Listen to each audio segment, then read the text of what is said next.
Hi friends, welcome to our channel కమ్మనైన రుచులు. నేను ఇవాళ సూపర్ టేస్టీగా ఉండే మంచి హెల్దీ అయిన రాగి పిండి పొంగనాల్ని చాలా క్విక్గా టేస్టీగా ఎలా చేసుకోవాలో చూపించబోతున్నాను.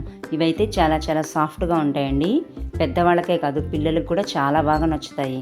దీన్ని తయారు చేసుకోవడం కోసం ముందుగా ఒక బౌల్లోకి గడ్డలు లేకుండా చక్కగా బ్లెండ్ చేసి పెట్టుకున్న 1 కప్పు పెరుగుని, 2 కప్పుల రాగి పిండిని, 1 కప్పు సన్నగా కట్ చేసి పెట్టుకున్న ఉల్లి తరుగుని యాడ్ చేసుకోవాలి. దీంతోపాటు మీ దగ్గర అవైలబిలిటీలో ఉంటే కనుక క్యారెట్ తరుగు కానీ బీట్రూట్ తరుగు కానీ 1 కప్పు యాడ్ చేసుకోండి.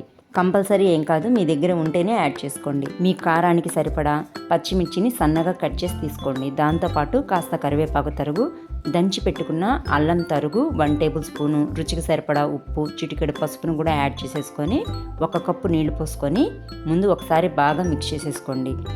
ఇలా మిక్స్ చేసుకున్న తర్వాత పిండి మరీ గట్టిగా అనిపిస్తే ఇంకొక కప్పు వాటర్ని తీసుకొని మొత్తం పోసేయకుండా కొద్దిగా అవసరానికి తగినంత మాత్రమే యాడ్ చేసుకుంటూ పొంగనాలు వేసుకోవడానికి సరైన కన్సిస్టెన్సీ వచ్చే వరకు చూసుకొని కలుపుకోవాలి. నాకైతే 1.5 కప్పు వరకు వాటర్ పట్టింది.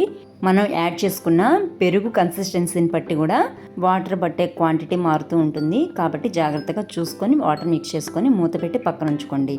ఇప్పుడు వేరొక కడాయిలో 1.5 టేబుల్ స్పూన్ మాత్రమే ఆయిల్ వేసుకొని హీట్ అయిన తర్వాత 1 టేబుల్ స్పూన్ పోపు దినుసులు కూడా యాడ్ చేసి మంచి కలర్ వచ్చే వరకు ఫ్రై చేసుకున్న తర్వాత మనం మిక్స్ చేసి పెట్టుకున్న రాగి పిండి మిశ్రమంలోకి యాడ్ చేసేసుకొని పోపుతో పాటు ఆయిల్ కూడా పిండిలోకి బాగా కలిసేటట్లుగా చక్కగా మిక్స్ చేసుకోవాలి. ఇప్పుడు ఇలా మిక్స్ చేసుకున్న పిండి మిశ్రమంలోకి చిటికెడు సోడా ఉప్పు కానీ లేదా 1/2 ప్యాకెట్ ఈనోని కానీ యాడ్ చేసేసుకొని ఇంకొకసారి బాగా మిక్స్ చేసేసుకొని ఆయిల్ వేసి హీట్ చేసి పెట్టుకున్న గుంట పొంగనాల ప్యాన్లోకి యాడ్ చేసేసుకోవాలి.